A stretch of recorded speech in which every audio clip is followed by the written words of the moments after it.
ఆ నియోజకవర్గం ఒకప్పుడు వైసీపీకి కంచుకోట. అక్కడ ఇప్పటికే వైసీపీ పూర్తిగా డీలా పడిపోయింది. సార్వత్రిక ఎన్నికల్లో ఆ పార్టీ జిల్లాలో ఒక్క సీటు కూడా గెలుచుకోలేకపోయింది. దానికి తోడు అంత ఇంతో బలంగా ఉన్న స్థానాల్లో వైసీపీ నేతలు వర్గ విభేదాలతో కొట్టుమిట్టాడుతున్నారు. ఆ నియోజకవర్గంలో వైసీపీకి బలమైన క్యాడర్ ఉంది. అయితే ఆ సెగ్మెంట్లో నేతల జోరుకు బ్రేకులు వేయలేకపోతున్నారట. ఎవరి వెంట నడవాలో అర్థం కాక క్యాడర్ అయోమయంలో పడిపోతున్నారు. అధికార పక్ష వైఫల్యాలపై పోరాటం చేయడానికి క్యాడర్ సిద్ధంగా ఉన్నా ఎవరి నాయకత్వంలో నడవాలన్నదే అసలు ప్రశ్నగా మారింది. ఇంతకీ ఆ సెగ్మెంట్ ఏది? ఎవరా నేతలు?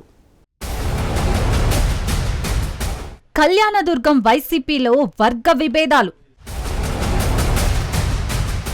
ఇద్దరు నేతల మధ్య ఆధిపత్య పోరు.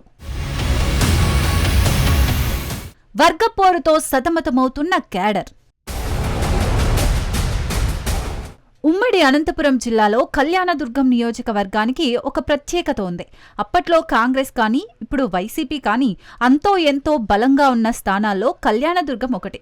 2019 నుంచి 2024 వరకు కళ్యాణదుర్గం నియోజకవర్గంలో గెలిచి మంత్రిగా పనిచేసిన ఉషశ్రీ చరణ్ శ్రీ సత్యసాయి జిల్లా పెనుగొండ ఇన్ఛార్జిగా వెళ్లడం, 2024 వరకు అనంతపురం ఎంపీగా పనిచేసిన తలారి రంగయ్య 2024 కళ్యాణదుర్గం వైసీపీ అభ్యర్థిగా ఓడిపోవడం అన్నీ చకచకా జరిగిపోయాయి.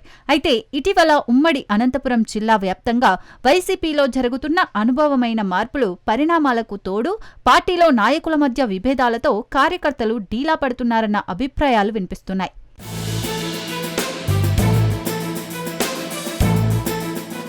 గ్రామస్థాయిలో వైసీపీకి బలమైన కేడర్ ఉన్న నేతల మధ్య వర్గ విభేదాలతో కేడర్ అయోమయంలో పడిపోయిందట. నడిపించే నాయకుల ఆధిపత్య పోరుతో కార్యకర్తల అంతర్మదనం చెందుతున్నారు. ఎన్నికల తర్వాత కళ్యాణదుర్గం వైసీపీ 3 వర్గాలుగా చీలిపోయింది. తలారి రంగయ్య వర్గం, ఉషశ్రీ చరణ్ వర్గం, అలాగే అప్పుడే కొత్తగా పార్టీలో చేరిన ఉమామహేశ్వర నాయుడు వర్గం. ఇలా 3 వర్గాలుగా చీలిపోయి ఎవరికి వారే యమునా తీరే అన్నట్టు సాగుతోంది వారి తీరు. ఓటమికి తోడు ఈ గ్రూపుల గోలతో అందరూ పార్టీని పట్టించుకోవడం మానేశారు.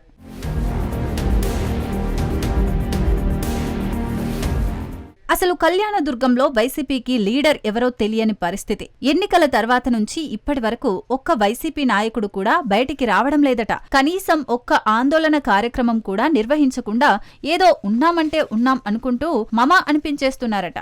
ఇటీవల కళ్యాణదుర్గం వైసీపీ ఇన్ఛార్జిని మారుస్తున్నారు అని పెద్ద ఎత్తున నియోజకవర్గంలో ప్రచారం సాగుతోంది. అసలు ఎందుకు ఈ ప్రచారం సాగుతోంది? ఉమ్మడి అనంతపురం జిల్లాలో మిగతా చోట్ల లేని ప్రచారం అక్కడ ఒక్కచోటే ఎందుకు జరుగుతుందనేది చర్చల్లో నలుగుతోంది.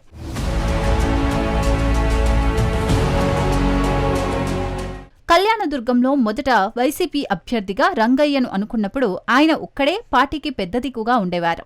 ఉషశ్రీ చరణ్ పెనుగొండకు షిఫ్ట్ అవ్వడంతో ఆమె వర్గం కూడా రంగయ్య వెంటే నడవాల్సి వచ్చింది. ఆ తర్వాత అప్పటి వరకు కళ్యాణదుర్గం టీడీపీ ఇన్ఛార్జిగా ఉన్న ఉమామహేశ్వర నాయుడిని వైసీపీలో చేర్చుకొని రంగయ్య తన కాళ్ల కిందకు తానే నీళ్లు తెచ్చుకున్నారు. తన గెలుపుకు ఉపయోగపడతాడు అని పార్టీలో చేర్చుకున్న ఉమామహేశ్వర నాయుడు చివరికి వైసీపీలో రంగయ్యకి ఎర్త్ పెట్టేలా కనిపిస్తున్నాడని ప్రచారం సాగుతోంది. నిజానికి కళ్యాణదుర్గంలో రంగయ్య అంటే అంతో ఇంతో ఉమామహేశ్వర నాయుడికి బలగం ఎక్కువగా ఉంది.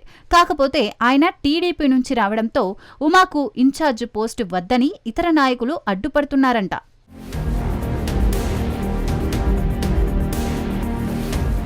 అనంతపురం వైసీపీలో అన్నీ తానే చూసుకునే పెద్దిరెడ్డి మద్దతు ఎవరికి ఉంటుందో వారికే ఈ నియోజకవర్గం ఇన్ఛార్జ్ పోస్టు వస్తుందని ప్రచారం సాగుతోంది. వెంకట్రామరెడ్డి మాజీ మంత్రి పెద్దిరెడ్డికి స్వయానా వియ్యంకుడు కావడంతో రంగయ్య అటువైపు నుంచి నరుక్కొచ్చే పనిలో పడ్డారంటున్నారు. మరోవైపు ఉమామహేశ్వర నాయుడు నియోజకవర్గంలో తనే వైసీపీ ఇన్ఛార్జినన్నట్లు వ్యవహరిస్తున్నారన్న టాక్ వినిపిస్తోంది.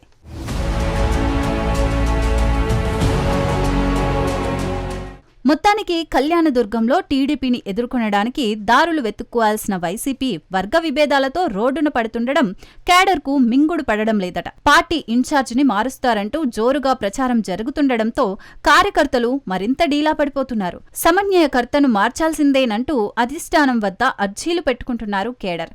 చూడాలి మరి వైసీపీ పెద్దలు అక్కడ పార్టీ పరిస్థితిని చక్కదిద్దడానికి ఎలాంటి నిర్ణయం తీసుకుంటారో.